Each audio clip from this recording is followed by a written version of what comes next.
মিলিয়ে নেবেন। যে কীর্তনিয়া গৌরচন্দ্রিকা গায় না সে কীর্তনিয়ায় নয়। কেন গৌরচন্দ্রিকা গাইতে হয়? এই যে চারিদিকে কীর্তনের ঢেউ লেগেছে, এটা এনেছে কে? আমার নবদ্বীপে গৌর সুন্দর। তাই তার চরণ বন্দনা না গাইলে আমাদের অন্যায় হয়ে যায়। এই দেখুন মায়েরা, আমরা বৃন্দাবনে নিশ্চয়ই যাব, কথাটা বুঝলেন। বৃন্দাবনে গিয়ে নিশ্চয়ই রাধা নামে তালি দেব, কিন্তু রাধা নাম গাওয়ার আগে এটা সবসময় মনে রাখতে হবে। এটা যদি ভুলে যান তাহলে আপনি অকৃতজ্ঞ বাঙালি। কি মনে রাখতে হবে?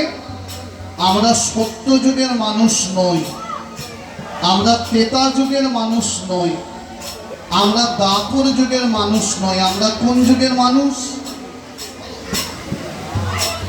কলি না, ঘোর কলি না, কলি চলছে কিন্তু জোর করে ঘোর কলি। এই হরিবাসরে কলি চলছে কিন্তু বাড়ির গল্প করে কলিতে ঘোর কলি।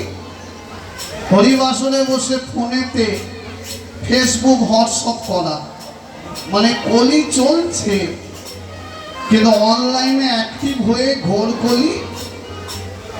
তাহলে আমরা কলি যুগের মানুষ।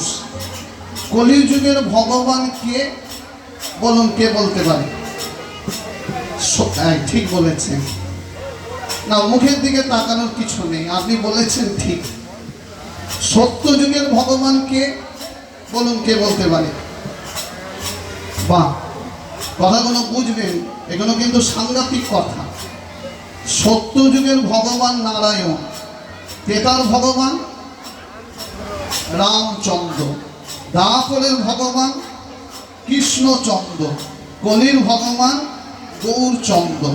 তাহলে আমরা কলিযুগের মানুষ হয়ে দ্বাপরের ভগবানকে পুজো করছি কেন? এই দেখুন, আপনাদের এখানে যিনি দাঁড়িয়ে আছে, দেখুন এটা কি কলির ভগবান? দ্বাপরের। কলির ভগবান তো গৌর হরি। তাহলে দ্বাপরের ভগবানকে কলিযুগে পুজো করছি কেন? এই জায়গাটা বোঝানোর জন্য কথাটা বলা। এই কলির মানুষকে রাধা কৃষ্ণকে চিনতে শিখিয়েছে আমার নবদ্বীপের গৌর সুন্দর। এমনকি রাধা নাম বলতে শিখিয়েছে নবদ্বীপের গৌর সুন্দর, বুঝলেন? আর আপনারা আর একটা জিনিস শুনলে চমকে যাবেন, শুনে নিন। এমনকি বৃন্দাবনকে উদ্ধার করেছে আমার গৌর সুন্দর। আজকে আপনারা জেনে নিন, গৌর যেদিন নবদ্বীপে জন্মালো, বৃন্দাবন সেদিন লতা পাতায় চাপা পড়ে গেল। কেন? দেখবেন কেউ যদি গ্রামের বাড়ি ছেড়ে দিয়ে সারা জীবনের মতো কলকাতা ফ্ল্যাটে চলে যায়, তখন গ্রামের বাড়ি কি হবে? 5 বছর পর লতা পাতা।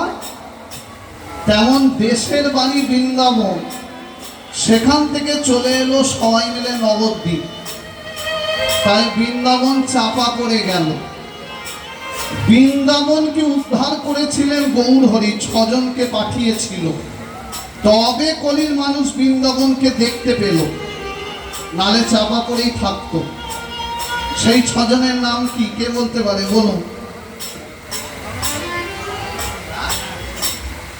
আপনারা জানেন কিন্তু কোনোদিনও ভেবে দেখেন না।